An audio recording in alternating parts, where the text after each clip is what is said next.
По 7-месечна борба со последиците од пожарот во дискотеката Пулс во Кочани почина и познатиот македонски музичар Владимир Блажев, Панчо од хип-хоп дуото ДНК. Од приватната болница Систиина со соопштение ја потврдија веста, со напомена дека почитувајќи ја приватноста не споделуваат други детали за пациентите. Се верува дека тој не успеал да се избори со последиците од тешките изгореници на телото и дишните патишта. Македонските музичари и колеги од естрадата на социјалните медиуми се простуваат од музичарот со чие заминување целосно згасна групата ДНК. Во 2024 година бруто домашниот производ изнесувал 964 милиарди денари, што е номинален раст од 6,8% и реален раст од 3%. Најголем удел имале трговијата, транспортот и угостителството со 17,9%, а финалната потрошувачка учествувала со 82,4%. Инвестициите достигнале 226 милиарди денари, од кои повеќе од половина се во градежни работи. Бруто домашниот производ по жител изнесувал 8.588 евра. Премиерот Мицкоски го истакна растот како еден од највисоките во Европа и порача дека државниот интерес е пред партиските изборни калкулации. Девизните резерви на крајот на септември 2025 година изнесувале 4.722,7 милиони евра, соопшти Народната банка. Најголем дел од девизните резерви се пласирани во хартии од вредност 74,7%, пошто следуваат монетарното злато 15,2% и валутите и депозитите 10%. Председателката на Европската комисија, Урсула фон дер Лајен, ја започна својата балканска турнеја од Албанија, пофалувајќи го нејзиниот напредок кон Европската унија. Таа ќе ја посети и Македонија, каде средбите ќе бидат затворени поради изборниот период.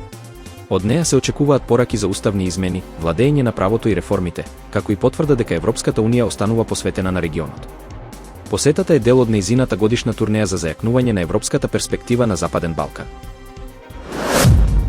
Во Србија, во првата недела од октомври се регистрирани над 6.000 случаи на заболувања слични на грип, најмногу кај деца до 14 години.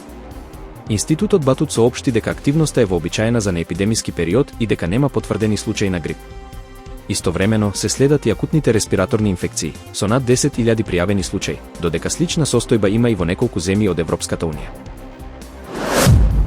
Кина воведе нови ограничувања за извоз на ретки земни минерали, што може да предизвика нова трговска војна со САД и да влијае врз вооружувањето на Украина и инфраструктурните проекти во Централна Азија. Пекинг, кој контролира над 70% од глобалното производство, сега бара посебни дозволи за извоз, особено за компании поврзани со странски војски. Аналитичарите ова го гледаат како дел од стратегијата на Кина да ја користи својата доминација во минералите како геополитичко оружје. Во Белгија денеска се одржува генерален штрајк во организација на трите главни синдикати, како протест против владините мерки за пензиски реформи и работнички права.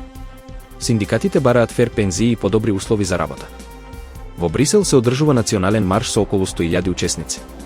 Поради штрајкот, јавниот превоз и железницата се значително намалени, а повеќето летови од бриселските аеродроми се откажани.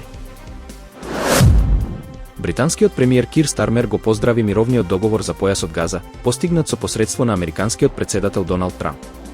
Присуствувајќи на потпишувањето во Шарм ел Шејк, тој изјави дека Велика Британија ќе има клучна улога во надгледувањето на примирието и разоружувањето на Хамас, нагласувајќи дека сега најважно е договорот успешно да се спроведе без грешки. Се заострува конфликтот меѓу афганистанските талибанци и Пакистан, некогашни сојузници. По смртоносните судири на 11 и 12 октомври, во кои загинаа десетици луѓе, беа затворени граничните премини. Напнатоста порасна откако Пакистан изврши воздушни и дронски напади во Афганистан, обвинувајќи ги талибанците дека даваат за солниште на пакистанската екстремистичка група, ТТП, обвинување што Кабул го негира.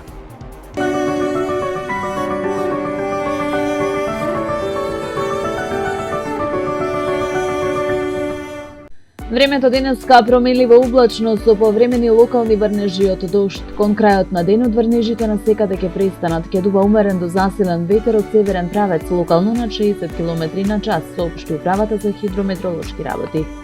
Минималната температура ќе биде во интервал од 6 до 13, максималната ќе достигне од 8 до 16 степени. Во Скопје е претежно облачно со повремен дожд, ќе дува умерен во делови од котлината повремено засилен ветер од северен правец. Минималната температура ќе се спушти до 12, а максималната ќе достигне до 14 степени.